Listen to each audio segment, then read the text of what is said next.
দেশি ফলগুলোর প্রতি বরাবরই আমার আগ্রহ একটু বেশি।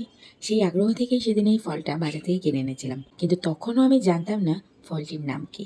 তাই বাসায় এনেই গুগল করা শুরু করি আর এর দারুণ কিছু নাম জানতে পারি। অঞ্চলভেদে একে টিপা ফল, টরই, প্যালাগোটা বা লুকলুকি বলা হয়। ইংরেজিতে একে বলা হয় ইন্ডিয়ান প্লাম বা কফি প্লাম, আর এর বৈজ্ঞানিক নাম হচ্ছে ফ্ল্যাকোটিয়া জানগোমাস। এ ফলের গাছটি গুল্ম জাতীয় এবং কণ্টকময়। বিশেষত পাহাড়ি অঞ্চলে এ গাছ বেশি জন্মে, যেমন সিলেট, চট্টগ্রাম ও রাঙামাটিতে এ গাছ বেশি চোখে পড়ে। টক মিষ্টি স্বাদের এই ফলটি জুলাই আগস্ট মাসে পাকে। কাঁচা অবস্থায় সবুজ হলেও পাকার পর এটি লালচে অথবা কালচে বেগুনি রঙের হয়। এই লুকলুকি ফলের ঔষধি গুণও কিন্তু কম নয়, কারণ এতে রয়েছে প্রচুর পরিমাণে অ্যান্টিঅক্সিডেন্ট, আয়রন, সালফার, ক্যালসিয়াম এবং ভিটামিন সি। এটি হজম শক্তি বাড়ায়, এমনকি ক্যান্সার ও হৃদরোগীদের জন্য এটি বেশ উপকারী। আর এত কিছু জানার পর এ ফলের বীজ আমি আর ফেলতে পারলাম না। যত্ন করে মাটিতে লাগিয়ে একটা সুস্থ সবল লুকলুকি গাছের অপেক্ষায় রইলাম।